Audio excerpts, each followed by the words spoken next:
ದಶರಥ್ ಮಾಂಜಿ ಅಂತ ಒಬ್ಬರಿದ್ರು. ದಶರಥ್ ಮಾಂಜಿ, ಓಕೆ, ಉತ್ತರ ಭಾರತದಲ್ಲಿ ಒಂದು ಬೆಟ್ಟ. ತನ್ನ ಹೆಂಡತಿ ಹುಷಾರಿಲ್ಲದೆ ಇದ್ದಾಗ ಬೆಟ್ಟ ಇದ್ದ ಕಾರಣಕ್ಕಾಗಿ ಆಸ್ಪತ್ರೆಗೆ ಕರ್ಕೊಂಡು ಹೋಗ್ಲಿಕ್ಕೆ ಆಗಲಿಲ್ಲ, ಹೆಂಡತಿ ತೀರ್ಕೊಂಡ್ಲು ಅನ್ನುವ ಬೇಸರದಿಂದ ನಿರಂತರವಾಗಿ ಒಂದು 10-12 ವರ್ಷಗಳ ಕಾಲ ಆ ಬೆಟ್ಟವನ್ನು ಕಡಿದು ಕಡಿದು ಕಡಿದು ಕಡಿದು ಕಡಿದು ಕಡಿದು ಕಡಿದು ರೋಡ್ ಮಾಡ್ತಾರೆ ದಶರಥ್ ಮಾಂಜಿ. ಆ ದಶರಥ್ ಮಾಂಜಿಯ ಸಿನಿಮಾ ಕೂಡ ಬರುತ್ತೆ. ಏನಪ್ಪ ಅಂತ ಅದ್ಭುತ ಮಾಡಿದರು ಅಂತೇಳಿ. ಈಗ ನಾನು ನಮ್ಮ ಉಡುಪಿಯ ಮಂಜುನಾಥ್ ನಾಯಕ್, ನಮ್ಮ ಕರ್ನಾಟಕದ ಮಾಲಿಂಗ ನಾಯಕ್ ಅವರ ಕತೆ ಹೇಳ್ತೀನಿ. ಏಕಾಂಗಿಯಾಗಿ ಗುಡ್ಡಗಾಡಿನಲ್ಲಿ ನೀರಿಲ್ಲ ಅನ್ನೋ ಕಾರಣಕ್ಕಾಗಿ ಗುಡ್ಡವನ್ನು ಕೊರೆದು ಕೊರೆದು ಕೊರೆದು ಕೊರೆದು 7 ಸುರಂಗ ಕೊರೆದು ನೀರು ತರ್ತಾರೆ ಮಹಾಲಿಂಗ ನಾಯಕ್. ಓಕೆ, ಅವರಿಗೊಂದು 2 ಎಕರೆ ಬಂಜರು ಭೂಮಿ ಇರುತ್ತೆ, ಅದಕ್ಕೆ ನೀರಿರೋದಿಲ್ಲ. ಗುಡ್ಡಗಾಡನ್ನೇ ಕೊರೆದು ಕೊರೆದು ಕೊರೆದು ನೀರು ತರ್ತಾರೆ. ಅವರಿಗೆ ಪದ್ಮ ಪ್ರಶಸ್ತಿ ಕೂಡ ಬರುತ್ತೆ. ತುಂಬ ಸಂತೋಷ. ನಮ್ಮ ತಲೆಯಲ್ಲಿ ಹೆಂಗಿದೆ, ಪದ್ಮ ಪ್ರಶಸ್ತಿ ಬಂದ ತಕ್ಷಣ ಅಲ್ಲಿಂದ ಕೋಟಿ ಇಲ್ಲಿಂದ ಕೋಟಿ, ನಥಿಂಗ್ ಡೂಯಿಂಗ್. ಇವತ್ತು ಅವರ ಪತ್ನಿ ಆಸ್ಪತ್ರೆಯ ಬೆಡ್ ಮೇಲೆ ಮಲಗಿದ್ದಾರೆ. ಆ ಖರ್ಚಿಗೆ ಅವರ ಬಳಿ ದುಡ್ಡಿಲ್ಲ. ಅವತ್ತೆಲ್ಲ ಕ್ಲಾಪ್ ಹೊಡೆದವರು, ಜೈ ಜೈ ಅಂದವರು ದಯವಿಟ್ಟು ಮುಂದೆ ಬರಬೇಕು, ವೇದಿಕೆಗೆ ಬರಬೇಕು, ಇವ್ರಿಗೊಂದು ಸಹಾಯ ಮಾಡಬೇಕು. ಆಮೇಲೆ ಸರ್ಕಾರಗಳು ಕೂಡ ನಮಗೆ ಹೇಳಬೇಕು. ನಾನು ಅವತ್ತಿಂದ ಹೇಳ್ತಾ ಇದ್ದೀನಿ, ಸರ್ ಇನ್ಶೂರೆನ್ಸ್ ಬೇಕು, 50 ಲಕ್ಷ ಇನ್ಶೂರೆನ್ಸ್ ಬೇಕು, ಯಾವುದೇ ಪಾರ್ಟಿ ಆಗಿರಲಿ. ಆಮೇಲೆ ಯಾವುದು ಆಯುಷ್ಮಾನ್ ಕಾರ್ಡ್ ಇದೆ, ಮತ್ತೊಂದಿದೆ, ಇದು ಇರಬೇಕು ನಿಜ. ಆದರೆ ದಯವಿಟ್ಟು ಅದು ಜನರಿಗೆ ಸಿಗತ್ತಾ ಇಲ್ವೋ ಅನ್ನೋದನ್ನು ಸುಲಭ ಮಾಡಿಕೊಡಿ. ನಾನು ಯಾರನ್ನ ಟೀಕೆ ಟಿಪ್ಪಣಿ ಮಾಡೋದಕ್ಕಿರುವಂಥದ್ದಲ್ಲ. ಹಾಗೇನೆ ನಮ್ಮ ವೀಕ್ಷಕರು ಒಂದು ಅರ್ಥ ಮಾಡ್ಕೋಬೇಕು, ಯಾವುದೇ ಸರ್ಕಾರ ಆಗಿರಲಿ ಜನಪರವಾಗಿ ಕೆಲಸ ಮಾಡುವಾಗ ಜಯನ್ನಣ ಅಲ್ಲಿ ಏನಾದರೂ ಕಾಂಪ್ಲಿಕೇಶನ್ ಇದ್ದರೆ ಅದನ್ನು ಕ್ಲಿಯರ್ ಮಾಡುವಂಥ ಜವಾಬ್ದಾರಿ ಆ ಪಕ್ಷದ ಕಾರ್ಯಕರ್ತರಿಗಿರುತ್ತೆ. ಏನಿದು ಸುದ್ದಿ, ಬನ್ನಿ ನಾವೆಲ್ಲ ಹೆಲ್ಪ್ ಮಾಡಬೇಕಾಗಿದೆ. ಸಂಕಷ್ಟದಲ್ಲಿ ಪದ್ಮಶ್ರೀ ಮಹಾಲಿಂಗ ನಾಯಕ್ ಪತ್ನಿ ಚಿಕಿತ್ಸೆಗಾಗಿ ಭಗೀರಥನ ಪರದಾಟ. ನಮ್ಮವರ ಕಷ್ಟಕ್ಕೆ ಬನ್ನಿ ಸ್ಪಂದಿಸೋಣ ಅನ್ನುವಂಥ ಅಹವಾಲು ನಮ್ಮದು. ಮಹಾಲಿಂಗ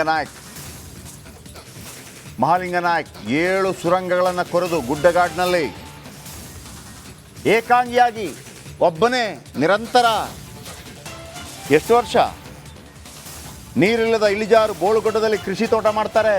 ಮಹಾನ್ ಸಾಧಕ. ಸಿನಿಮಾ ಆಗಬೇಕಾಗಿತ್ತಿದು.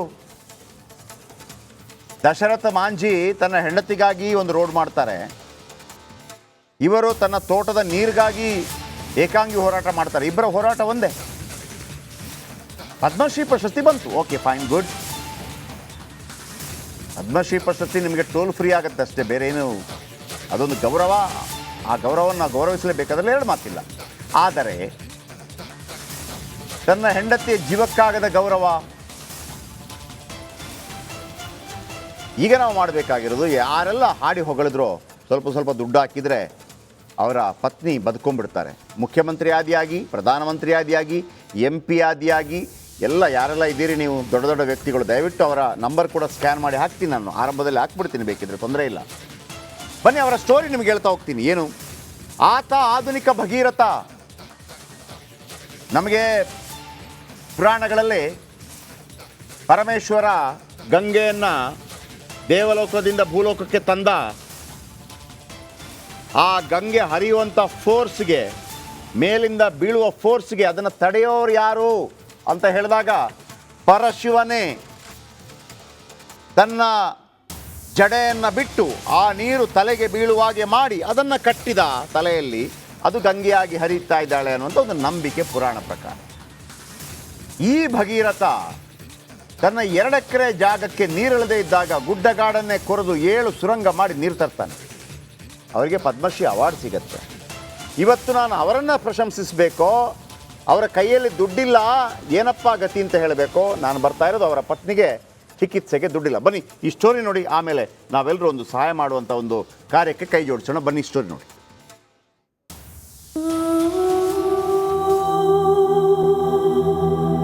ಅಮ್ಮೈ ಮಹಾಲಿಂಗ ನಾಯ್ಕ್ ದಕ್ಷಿಣ ಕನ್ನಡ ಜಿಲ್ಲೆ ಬಂಟ್ವಾಳ ತಾಲೂಕಿನ ಅಡ್ಯನಡ್ಕದ ಕೇಪು ಗ್ರಾಮದವರು. ಏಕಾಂಗಿಯಾಗಿ ಗುಡ್ಡಗಾಡಿನಲ್ಲಿ ಬರೋಬ್ಬರಿ 7 ಸುರಂಗ ಕೊರೆದು ನೀರು ಹರಿಸಿದ ಆಧುನಿಕ ಭಗೀರಥ. ಈ 1 ಮ್ಯಾನ್ ಆರ್ಮಿ ತನ್ನ 2 ಎಕರೆ ಗುಡ್ಡಗಾಡು ಭೂಮಿಯಲ್ಲಿ ನೀರು ಹರಿಸಿದ ಸಾಹಸಗಾಥೆಯನ್ನ ಒಮ್ಮೆ ನೆನಪಿಸುತ್ತೇವೆ. 1978ರಲ್ಲಿ 2 ಎಕರೆ ಬಂಜರು ಭೂಮಿ ಪಡೆದಿದ್ದ ಮಹಾಲಿಂಗ ನಾಯ್ಕರಿಗೆ ಮನೆ ಕಟ್ಟಲು ಅಸಾಧ್ಯವಾದ ಮಾತು. ನೀರಿಲ್ಲದ ಇಳಿಜಾರು ಬೋಳು ಗುಡ್ಡದಲ್ಲಿ ಕೃಷಿ ತೋಟ ಮಾಡುವುದು ಮಹಾಲಿಂಗ ನಾಯ್ಕರಿಗೆ ಸವಾಲಾಗಿತ್ತು. ಅಲ್ಲೇ ಭವಿಷ್ಯ ರೂಪಿಸುವ ಉದ್ದೇಶದಿಂದ ಸ್ವಲ್ಪ ಜಾಗ ಸಮತಟ್ಟು ಮಾಡಿ ಸಣ್ಣದೊಂದು ಗುಡಿಸಲು ಕಟ್ಟಿದ್ರು.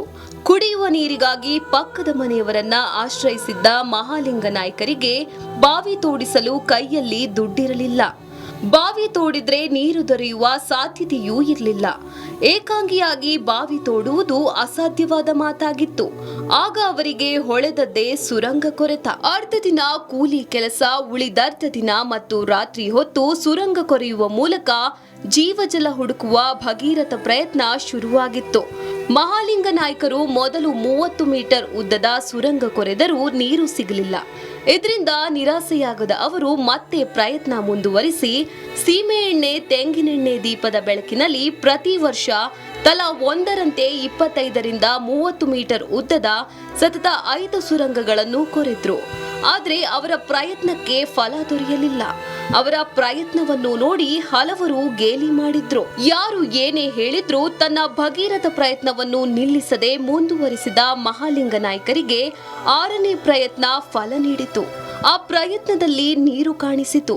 25 ಮೀಟರ್ ಉದ್ದದ ಸುರಂಗದಲ್ಲಿ ಸಿಕ್ಕಿದ ನೀರಿನಲ್ಲಿ ಕೃಷಿ ಸಾಧ್ಯವಿಲ್ಲ ಎನ್ನುವುದು ಅವರಿಗೆ ಅರಿವಾಯಿತು. 6ನೇ ಸುರಂಗದ ಪಕ್ಕದಲ್ಲಿ ಇನ್ನೊಂದು ಸುರಂಗ ಕೊರೆದ್ರು. 25 ಮೀಟರ್ ತಲುಪುವಾಗ ನೀರು ಕಾಣಿಸಿಕೊಂಡಿತು. ಮತ್ತೆ ಮುಂದುವರಿಸಿ 75 ಮೀಟರ್ ಉದ್ದದ ಸುರಂಗವಾಗುವ ಹೊತ್ತಿಗೆ ಯಥೇಚ್ಛವಾಗಿ ನೀರು ಸಿಕ್ಕಿತು. ಆಗ ಅವರ ತೋಟದ ಕನಸು ಮತ್ತೆ ಗರಿಗೆದರಿತು. ಸುರಂಗದ ನೀರನ್ನು ಸಂಗ್ರಹಿಸಲು ಮಣ್ಣಿನ ಟ್ಯಾಂಕ್ ನಿರ್ಮಿಸಿದ್ರು. ನೀರಿನ ಸಂಪನ್ನತೆಯಿಂದಾಗಿ ತೋಟ ಮಾಡುವ ಕನಸು ನನಸಾಯಿತು. ಗುಡ್ಡವನ್ನು ಸಮತಟ್ಟು ಮಾಡಿ ಭತ್ತ, ಅಡಕೆ, ತೆಂಗು, ಬಾಳೆ ಕೃಷಿಯನ್ನು ಕೈಗೊಂಡರು. ಮಡದಿ ಲಲಿತಾ ಮಹಾಲಿಂಗ ನಾಯ್ಕರ ಪ್ರಯತ್ನಕ್ಕೆ ಕೈ ಜೋಡಿಸಿದ್ರು. ಇವರ ಸಾಹಸಗಾಥೆ ಇಡೀ ದೇಶದಾದ್ಯಂತ ಚರ್ಚೆಯಾಯಿತು. ಇದರ ಫಲವಾಗಿ ಕೇಂದ್ರ ಸರ್ಕಾರ ಇವರನ್ನು ಗುರುತಿಸಿ 2022ರಲ್ಲಿ ದೇಶದ ಅತ್ಯುನ್ನತ ಪ್ರಶಸ್ತಿಗಳಲ್ಲೊಂದಾದ ಪದ್ಮಶ್ರೀ ಅವಾರ್ಡ್ ನೀಡಿ ಗೌರವಿಸಿತ್ತು. ಇದ್ಯಾಕಪ್ಪ ಇವರ ಮ್ಯಾಟ್ರು ಹೇಳ್ತಾರೆ ಅನ್ಕೊಂಡ್ರಾ? ಹೌದು, ಹೇಳೋಕೆ ಕಾರಣ ಇದೆ. ಇದೇ ಪದ್ಮಶ್ರೀ ಪುರಸ್ಕೃತ ಮಹಾಲಿಂಗ ನಾಯ್ಕರು ಇದೀಗ ಆರ್ಥಿಕ ಸಂಕಷ್ಟಕ್ಕೆ ಸಿಲುಕಿದ್ದಾರೆ. ಪದ್ಮಶ್ರೀ ಮಹಾಲಿಂಗ ನಾಯ್ಕಗೆ ಆರ್ಥಿಕ ಸಂಕಷ್ಟ. ಪತ್ನಿಯನ್ನ ಉಳಿಸಿಕೊಳ್ಳಲು ಮಹಾಲಿಂಗ ನಾಯ್ಕ ಪರದಾಟ. ಕನ್ನಡಿಗರೇ ಬನ್ನಿ, ಮಹಾಲಿಂಗರ ಜತೆ ಕೈಜೋಡಿಸೋ ಆಪರೇಷನ್ಗಾಗಿ 7 ಲಕ್ಷ ರೂಪಾಯಿ ವೆಚ್ಚ ಆಗೋದಾಗಿ ವೈದ್ಯರು ಹೇಳಿದ್ದಾರಂತೆ. ಸದ್ಯ ಗಂಡ ಮಹಾಲಿಂಗ ನಾಯ್ಕ ಹಾಗೂ ಮಕ್ಕಳು ಸೇರಿ 2 ಲಕ್ಷ ರೂಪಾಯಿ ಹೊಂದಿಸಿ ಒಂದು ಹರೇಕಳ ಹಾಜಬ್ಬ ಕಿತ್ತಳೆ ಮಾರಿ ಮಾರಿ ಒಂದು ಶಾಲೆ ನಿರ್ಮಾಣ ಮಾಡಿದ್ರು. ಅವ್ರಿಗೂ ಪದ್ಮಶ್ರೀ ಬಂತು, ಖುಷಿ ಪಡ್ತಾ ಇದ್ದೀವಿ. ಮಹಾಲಿಂಗ ನಾಯಕರು ಇಂಥ ಒಂದು ದೊಡ್ಡ ಸಾಧನೆಯನ್ನು ಮಾಡಿ ಪದ್ಮಶ್ರೀ ಪಡೆದ್ರು, ಖುಷಿ ಪಡ್ತೀವಿ. ಆದರೆ ಅವರ ಪತ್ನಿಗೆ ಬೇಕಿರುವಂಥ ಪಾಪ ಒಂದು 7 ಲಕ್ಷದಲ್ಲಿ 2 ಲಕ್ಷ ಇದೆ, ಇನ್ನೊಂದು 5 ಲಕ್ಷ ಇಲ್ಲ ಅಂತ ಹೇಳುವಾಗ ಖುಷಿ ಪಡಬೇಕಾ, ನಾನು ದುಃಖಿಸಬೇಕಾ, ಬೇಸರ ಪಡಬೇಕಾ, ಒಂದು ಅರ್ಥ ಆಗ್ತಾ ಇಲ್ಲ.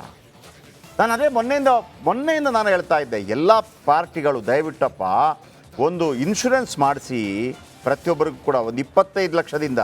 ಈ ಬಾರಿ ಡೆಲ್ಲಿಯಲ್ಲಿ ಕೆಲವು ಪಾರ್ಟಿಗಳು ಹೇಳಿವೆ ಇದ್ದಾರೆ, ಒಬ್ಬ ಪದ್ಮಶ್ರೀ ವಿಜೇತನ ಪತ್ನಿಗೆ ದುಡ್ಡು ಕೊಡೋಕ್ಕೆ ಅವ್ರಿಗೆ ಆಗ್ತಾ ಇಲ್ಲ, ಇಷ್ಟೊಂದು ದೊಡ್ಡ ಸಾಧನೆ ಮಾಡೋದು ಅಂತ ಹೇಳಿದಾಗ ಭಾಳ ದುಃಖ ಆಗುತ್ತೆ ನನಗೆ. ಆಗ ಯಾರು ಅದರ ಬಗ್ಗೆ ಕೇಳಿರೋದಕ್ಕೆ ಸಾಧ್ಯವಿಲ್ಲ.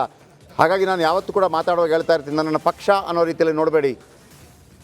ಯಾವುದೇ ಪಕ್ಷಕ್ಕೆ ನಾವು ಸರೆಂಡರ್ ಅಲ್ಲ, ನಾವು ಯಾವುದೇ ಪಕ್ಷದ ಕಾರ್ಯಕರ್ತರಲ್ಲ. ನಾವು ಈ ದೇಶದ ಕಾರ್ಯಕರ್ತ. ಒಂದೊಂದು ರೂಪಾಯಿ ಕೂಡ ಅವ್ರಿಗೇನೆ, ಒಂದೊಂದು ಪೈ ಕೂಡ ಅವ್ರಿಗೇನೆ.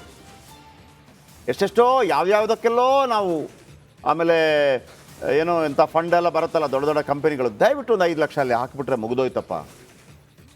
ಮತ್ತೊಬ್ಬರು ಕರೆ ಮಾಡಿದ್ದಾರೆ ನಮ್ಮ ವೀಕ್ಷಕರು, ಚನ್ನಪಟ್ಟಣದ ಗಂಗಾಧರ್ ಕರೆ ಮಾಡಿದ್ದಾರೆ. ಗಂಗಾಧರ್ ಸರ್ ನಮಸ್ತೆ. ನಮಸ್ತೆ ಸರ್. ಹೇಳಿ ಗಂಗಾಧರ್ ಸರ್.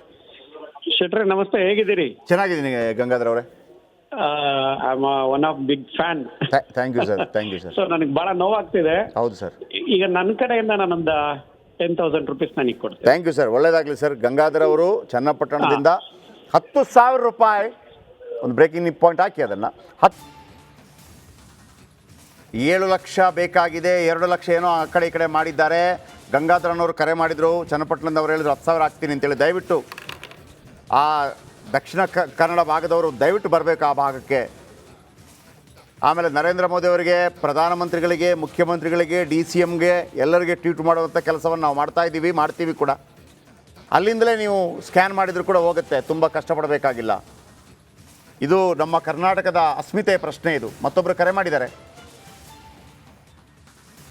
ಚಾಮರಾಜನಗರ. ಬಸವರಾಜ್ ನಮಸ್ತೆ. ನಮಸ್ತೆ ಸರ್. ಹೇಳಿ ಬಸವರಾಜ್ ಅವರೇ. ಸರ್ ನಿಮ್ಮ ಫೋನ್ ಓದ್ತಿರ್ತೀನಿ, ಚೆನ್ನಾಗಿ ನಡೀತಾ ಇದೆ. ಹಾಂ ಸರ್ ಅವ್ರಿಗೊಂದು ತೊಂದರೆ ಆಗಿದೆ ಅಲ್ಲ, ನಾವು ಬಡ ಕುಟುಂಬದಿಂದ ಬಂದಿರೋರು. ಹಾಂ ಈ ರಾಜಕಾರಣಿಗಳು ಸ್ವಲ್ಪ ಹೆಲ್ಪ್ ಮಾಡಬೇಕು. ನಾನು ಇವಾಗ ಸ್ಕ್ಯಾನ್ ಮಾಡಿ ನನ್ನ ಹತ್ರ ಇರೋದು 1,000 ಅಮೌಂಟ್ ಹಾಕಿದ್ದೀನಿ ಅವ್ರಿಗೆ. ಆಗಲಿ ಸರ್, ನಿಮಗೆ ಅದು ನಿಮಗೆ 1 ಕೋಟಿ ಆಗಿ ವಾಪಸ್ ಬರಲಿ. ಅದು ಯಾಕಂತಂದ್ರೆ ನಾನು ಕೂಲಿ ಕೆಲಸ ಮಾಡ್ಕೊಂಡಿರೋ, ನಂದು ಪ್ರಾಪರ್ ಬಾಗಲಕೋಟೆ ಜಿಲ್ಲಾ ಹುಣಗುಂದ ತಾಲೂಕು. ಆಗಲಿ ಬಸವರಾಜ್ ಅವರು. ನಾನು ಚಾಮರಾಜನಗರದಲ್ಲಿ ವರ್ಕ್ ಮಾಡ್ಕೊಂಡಿರೋದು. ಆ ಕಷ್ಟ ನೋಡಿ ನಾನು ಈಗ 1,000 ಸ್ಕ್ಯಾನ್ ಮಾಡಿದ್ದೀನಿ ಸರ್. ನಮ್ಮ ದೇಶ, ಈ ಭಾರತ ದೇಶ ಕರ್ಮ ಸಿದ್ಧಾಂತದಲ್ಲಿ ನಂಬಿಕೆ ಇಟ್ಟಂಥ ದೇಶ. ನಿಮ್ಮ 1,000 ರೂಪಾಯಿ ನಿಮಗೆ 1 ಕೋಟಿಯಾಗಿ ವಾಪಸ್ ಬರಲಿ. Thank you. ನೋಡಿ, ಒಬ್ಬ ಕೂಲಿ ಕಾರ್ಮಿಕ ಅವರು ಹೇಳ್ತಾರೆ, ನನಗೆ ಇದನ್ನು ಏನು ಮಾಡಬೇಕು, ಸ್ಕ್ಯಾನ್ ಮಾಡಿ 1,000 ರೂಪಾಯಿ ಹಾಕಿದ್ದಾರೆ. ದಯವಿಟ್ಟು ಇವತ್ತು ಸಂಜೆ ಒಳಗಾಗಿ ಒಂದು 10 ಲಕ್ಷ ಸಂಗ್ರಹವಾಗಿದೆ ಅನ್ನುವಂಥ ಸುದ್ದಿ ಬರಲಿ. ಹಾಗೆ ಆಗತ್ತೆ ರೀ, ಹಾಗೇ ಆಗತ್ತೆ. ಪ್ರಧಾನಮಂತ್ರಿ ಆದಿಯಾಗಿ, ಹೋಮ್ ಮಿನಿಸ್ಟರ್ ಆದಿಯಾಗಿ, ಮುಖ್ಯಮಂತ್ರಿ ಸಿದ್ದರಾಮಯ್ಯನವರ ಆದಿಯಾಗಿ, ಯಡಿಯೂರಪ್ಪನವರ ಆದಿಯಾಗಿ, ಕುಮಾರಸ್ವಾಮಿ ಅವರ ಆದಿಯಾಗಿ ಎಲ್ಲರಿಗೂ ವಿನಂತಿಯನ್ನು